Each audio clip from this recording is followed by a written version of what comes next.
Hi everybody, Ken Krushka here. Today I want to talk about repurposing. In this case here, now that I've run through the ribbon to the alternate side, I'm able to study how this Royal 10 ribbon is not like a Smith Corona or anything. You have a little lever that lays out at the end of the ribbon to tell it that it's time to reverse.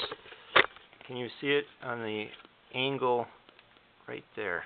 And under that edge, that angle, that tang releases at the end of the ribbon, causing it to, with that little notch underneath, to reverse. But you've also got this little clip here outside. You have to go with the ribbon to the outside of it if you were threading this. And since that's a good ribbon on there, I'm not going to do anything with it, but now that I've studied it, I can make a ribbon out of some other ones I had by repurposing. So like this Royal Twin Pack here, that's no good for that machine, so we can break that open. And I've already spun onto the left reel. There's a left and a right. This has, like I'm saying, repurposing, this has some funk on it here, so we're going to cut it here. We don't need the eyelet for this purpose, for Royal 10 anyway, so that eyelet will get thrown out.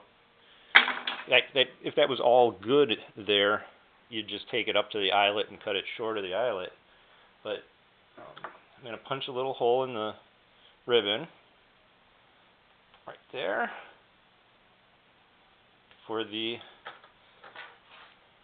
tooth right there.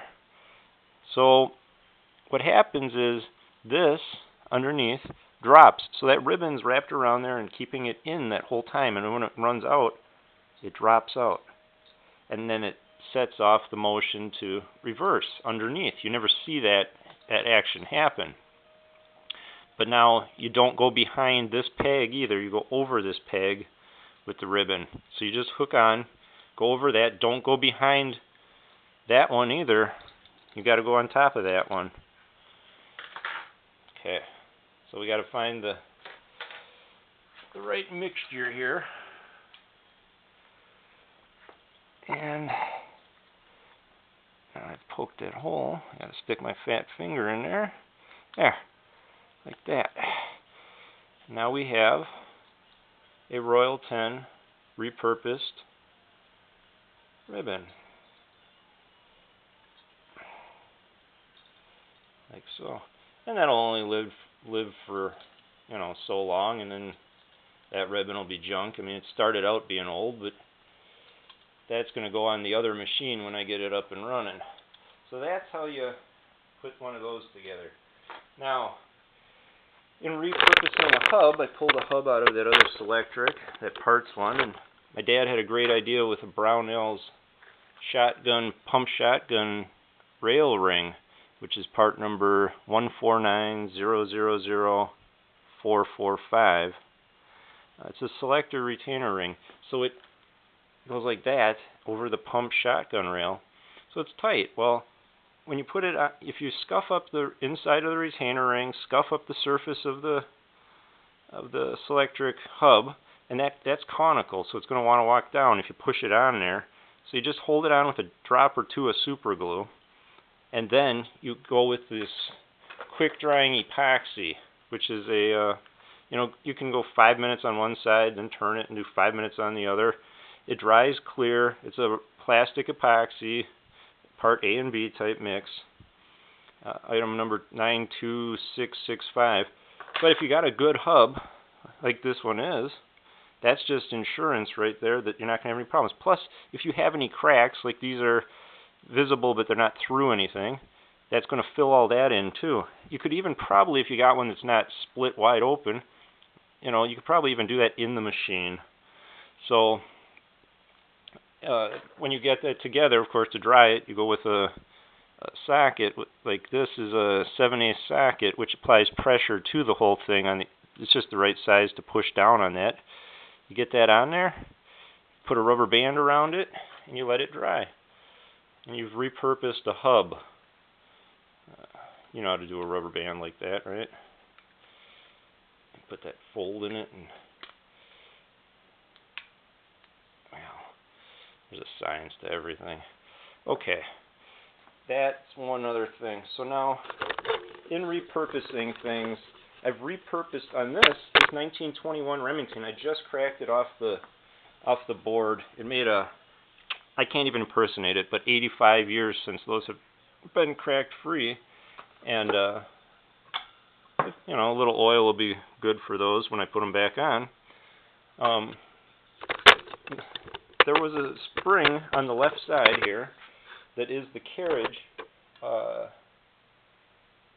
rise-release tension spring, and it was broke by, oh, what is that, 2.5 threads. So it was just hanging there loose, 2.5 threads broken. It's still a good spring though. So I bent it up, gave it, you know, a new round end to hang on the peg on the side by bending up, bringing up just one or two of, well, I brought up 1.5, I think, of the links of the wind, and bent it with a, you know, little needle nose pliers, and used the edge of the typewriter as my workbench as it was hanging in there anyway. So it's like a, you know, bring it up to there with that, hold it, and bend her back. So now that it's on there, I haven't tested it, but I just hooked it on right there, and repurposed the spring that's already in the machine. You don't have to go out and try and find things, which is always a pain. Like I was at Menards tonight. Let's try this quick before I get into that little detail. So now, nothing else being done. Look at that. She shifts again. So, always something. Menards, though, they have had a problem with my Olivetti planting knob, and that's metric. And Menards has, you know, nothing of that size metrically. They have SAE, and I don't want to tap, you know, use my tap set and make it a non-metric thing if I don't have to. So here we are.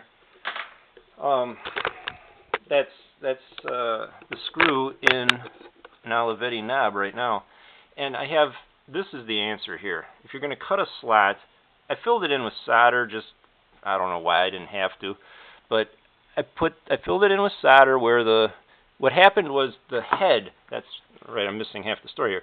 So this is a Duracraft Allen wrench set, and this is what I just got. I had the stuff with the ball head, and it was like Tool Shop brand. The ball head snapped off in the set screw, and I couldn't get it out because the ball head stuff is made to grip. Well, since you're playing with small screws, when you break one off, you're kind of SOL. And being that it happened on a metric screw that you can't buy at Farm and Fleet or Menards, you're really SOL. So I had to think on that. Well, the answer is getting a Nicholson saw like this. These are thin blade. It's a hacksaw, for lack of a better term, I guess. But it's a, you know, the Nicholson File Company saw. It's an older tool if you got one. This is the answer. You can cut a nice thin slice for a to put a screwdriver in. And yeah, it's not going to be with an Allen wrench anymore, but that's life. But now it'll be a usable, repurposed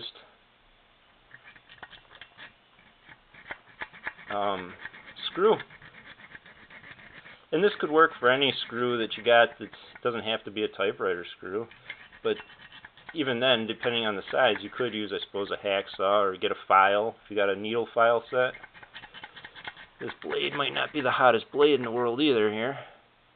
But I've got a slice in it now. So the solder obviously is weak. You want to get that cut into the good metal. The solder is just for aesthetics at this point.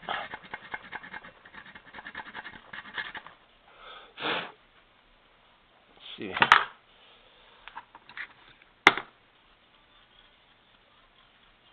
Let's see what that does.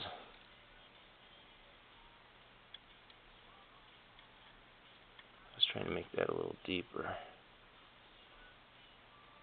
Yeah, it's in the middle. That's what I wanted. Can you see that, Berg? So, once you got enough of a bite, it's one of those things you'll just know if it's enough or not. And then, let